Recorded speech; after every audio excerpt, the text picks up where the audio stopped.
Salut et bienvenue dans cette vidéo qui est la première d'une série dans laquelle nous allons parler essentiellement d'entrepreneuriat. Mais avant, j'aimerais dire ici merci à tous ceux qui nous suivent déjà, qui partagent nos publications, qui commentent nos publications et qui nous envoient même des messages d'encouragement et de félicitations inbox. Et c'est même dans ces messages que nous avons reçu à plusieurs reprises des demandes pour pouvoir bien démarrer son entreprise. Donc nous avons ainsi jugé nécessaire de pouvoir partager notre expérience dans ce domaine. Donc ici, dans cette première série, nous allons voir comment bien démarrer son entreprise en 5 points. Mais aujourd'hui, nous allons voir le premier point. Donc restez connectés. À tout de suite.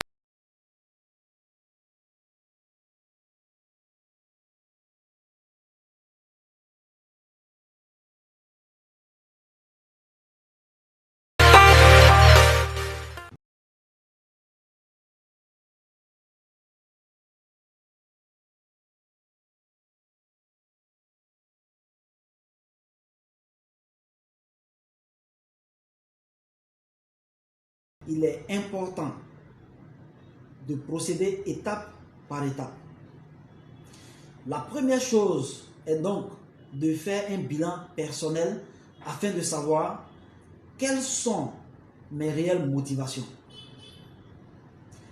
Parce que sans la bonne motivation, je vous assure que vous n'irez pas loin. Parce qu'il faut avoir les bonnes raisons pour créer une entreprise. Les bonnes raisons. Donc, il faut vous trouver une très bonne raison pour créer une entreprise. Ensuite, c'est de se demander, ai-je le savoir-faire? Ai-je les compétences nécessaires pour mon business? Parce qu'aujourd'hui, beaucoup d'hommes veulent entreprendre, mais ils n'ont pas les compétences requises pour leur propre business. Ça, c'est un point qui est très, très important. Ensuite, suis-je un bon commercial? Saurais-je convaincre d'autres personnes? Parce que déjà, pour vendre les produits ou les services de son entreprise, il faut bien pouvoir convaincre d'autres personnes. Donc, étant donné que vous êtes censé être la première personne, le premier commercial de votre entreprise, il est important que vous ayez des notions en commerce. Il est très important. Ensuite, c'est de se demander, suis-je un bon gestionnaire? Parce que généralement, les entreprises disparaissent tout simplement pour des causes de mauvaise gestion. Donc, si vous n'avez pas ces compétences, il faut vous rapprocher des personnes compétentes pour vous aider dans ce sens. Une fois cette analyse réalisée, si vous avez décelé des manques, il faut vous demander comment y remédier.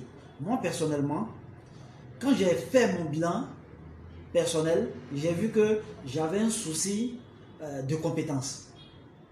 Bien vrai qu'on a fait des études en informatique, parce qu'à la base, moi je suis informaticien, développeur, mais notre formation a été plus axée sur le côté académique et non le côté opérationnel. Donc dans la réalité, quand je me suis retrouvé dans la réalité du terrain, je me suis rendu compte à mon détriment que je ne pouvais pas créer des logiciels assez efficaces, des logiciels qui pouvaient répondre à des besoins. Donc il a fallu que j'aille me faire former. Et ça a pris le temps que ça a pris, mais aujourd'hui ça paye. Donc n'hésitez pas à faire ce bilan parce qu'il est très très important pour le démarrage. Sans quoi, vous allez commencer sur une mauvaise base et après les résultats, ça ne sera pas étonnant que votre entreprise échoue. Voilà, donc ça c'était le premier point. Donc n'oubliez pas, faites un bilan personnel de vos atouts et de vos faiblesses. Merci beaucoup de m'avoir suivi pour ce premier point et on se dit à très bientôt pour le deuxième. N'hésitez pas à partager la vidéo et à me donner votre avis en commentaire. Merci et on se dit à bientôt.